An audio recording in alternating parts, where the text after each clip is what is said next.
Armor Toreador berharap Cut Intan cabut laporan demi anak-anak. Sebut butuh kasih sayang ayah.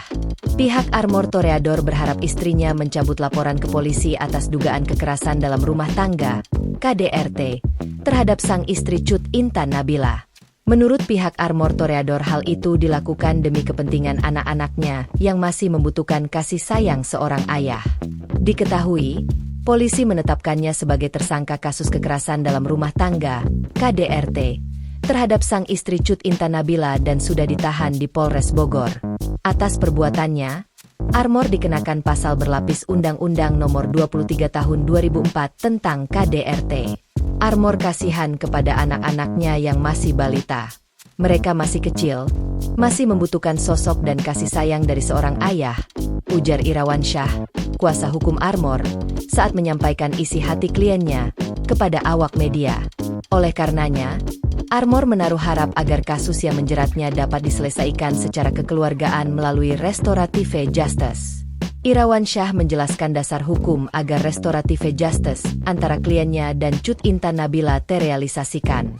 Menurut dia, Armor ditetapkan tersangka dan ditahan karena laporan Intan Nabila selaku korban. Disimpulkannya pula bahwa kasus tersebut merupakan delik aduan. Seperti yang disampaikan Kapolres saat jumpa pers pasal 44 ayat 4 delik aduan, artinya istrinya sudah melaporkan. Kalau menurut saya, ketika dicabut, bisa dong damai? Lanjut Irawan Syah. Pada kesempatan yang sama, Irawan Syah menyebut Armor benar-benar syok, tak terkecuali keluarga besar kliennya. Mereka tak menyangka kasus KDRT yang menimpa Intan Nabila mendapat sorotan luar biasa dari publik, khususnya di dunia maya. Armor dihujat habis-habisan atas perbuatannya tersebut. Sadar kesalahannya, Armor minta maaf.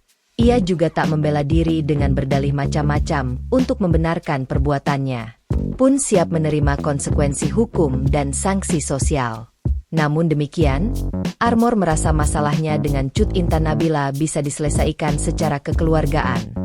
Biar bagaimanapun, menurut Irawan Syah, Armor dan Intan Nabila punya 3 anak.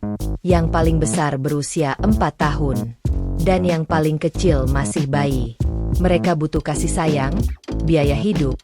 Bagaimana anak bisa diurus dengan baik meskipun tadi negara telah hadir? Tapi sebaik-baiknya negara, ya paling baik orang tua yang mengasuh anak. Demikian Irawan Syah berpendapat. Menanggapi harapan dan keinginan Armor berdamai dengan Intan Nabila, Kapolres Bogor AKBP Rio Wahyu Anggoro angkat bicara. Menurutnya, Armor sebagai tersangka dan Cut Intan Nabila sebagai korban punya hak mengajukan restoratif justice untuk menyelesaikan masalah mereka. Namun, ditegaskannya bahwa kasus yang menjerat Armor bukan delik aduan. Sebab, yang buat laporan adalah anggota polisi dengan model A. Ada beberapa barang bukti yang telah dikumpulkan. Selain CCTV penganiayaan yang viral di media sosial, ada pula keterangan saksi korban. Kasus KDRT Intan Nabila memang viral di media sosial. Intan sendiri yang mengunggah video penganiayaan yang dialaminya di akun Instagramnya. Tak butuh waktu lama video itu viral. Perhatian netizen tertuju padanya. Banyak yang menaruh simpati atas nasib Cut Intan Nabila. Sebaliknya, mereka mengutuk perbuatan Armor. Apalagi Armor sempat tanpa sengaja menendang bayinya ketika menganiaya Nabila. Itulah yang membuat netizen makin geram dan tak bisa menahan diri untuk memaki Armor.